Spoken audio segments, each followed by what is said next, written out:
Eh bien bonjour, vous le savez probablement, je suis souvent derrière cette caméra, mais la communauté de l'Étoile existe aussi. Il y a de nombreuses rencontres de manière physique et non pas virtuelle. Une des rencontres, c'est celle du mardi, autour de ce que l'on appelle les tables fraternelles. Tables fraternelles que nous proposons avec le Secours catholique chaque mardi et où nous accueillons des personnes en grande précarité et presque tous les mardis, il y a un temps de réflexion, un temps que l'on appelle spirituel, mais où tout le monde est le bienvenu, quelle que soit sa religion ou ses convictions. Et il n'y a pas si longtemps, j'ai eu l'occasion et le plaisir de co-animer ce temps avec le père aumônier du Secours catholique.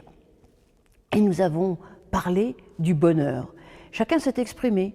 Qu'est-ce que le bonheur?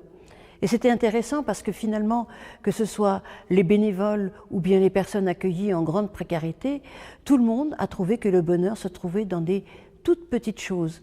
Un rayon de soleil, une promenade en forêt, et en ce moment, comme c'est le début du printemps, évidemment, tous ces magnolias qui sont en fleurs. Mais dans la Bible, qu'en est-il du bonheur?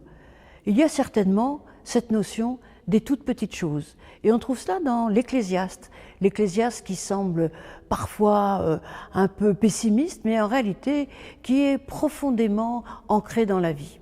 Et l'Ecclésiaste nous dit au chapitre 2, il n'y a de bonheur qu'à manger, boire et finalement vivre du fruit de son travail. Mais tout cela nous vient de Dieu. Des petites choses, mais des petites choses dont il faut avoir conscience qu'elles viennent de Dieu.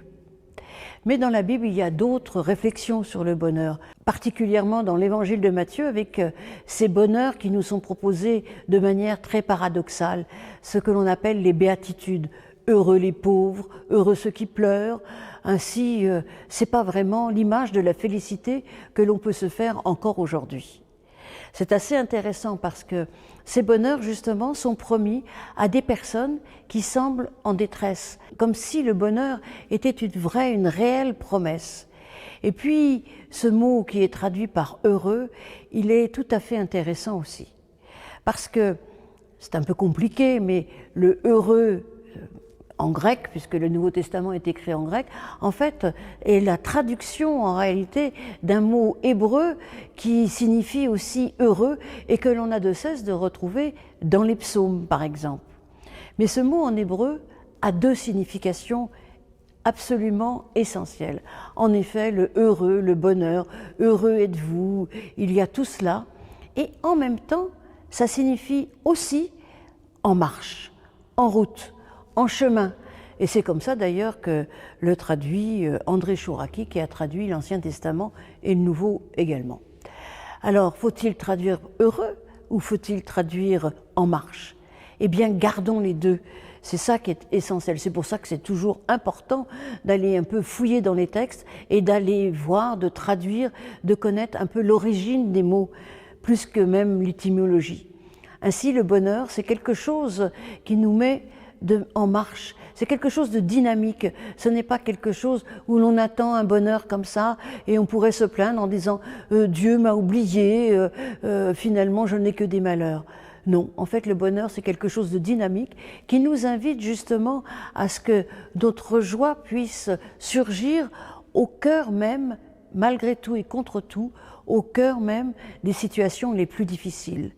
Ça peut être parfois difficile à entendre cela, mais en réalité, il y a un vrai bonheur, un bonheur spirituel, la présence de Dieu en nous, tout comme l'Ecclésiaste disait que finalement les choses simples nous viennent de Dieu, nous rappeler que Dieu est là avec nous et qu'il est là aussi pour nous relever et nous faire aller en avant vers le bonheur. Le professeur de Nouveau Testament, Élian Cuvillier, qui était professeur de Nouveau Testament à la faculté de théologie de Montpellier, et maintenant il enseigne la théologie pratique, propose de traduire non pas par heureux ni par en marche, mais par vivant.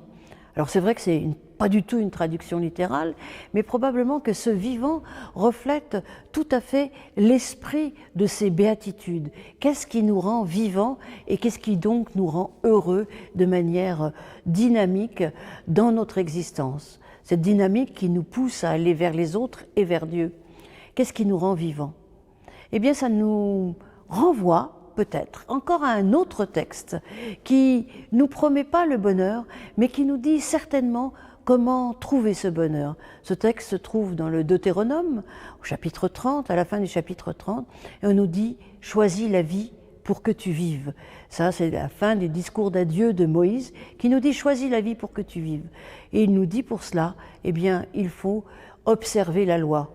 C'est pas très protestant, vous allez me dire. Mais la loi, rappelons-nous, nous a été donnée pour nous libérer.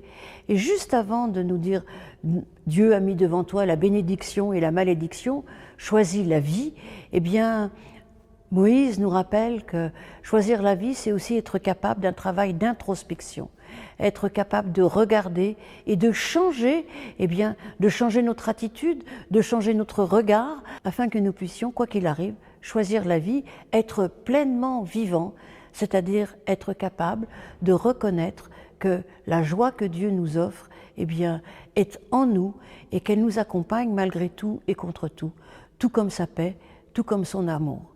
Alors j'espère que vous aussi, vous saurez choisir le chemin qui vous mène vers la vie et qui vous rend vivant et vivante. À bientôt.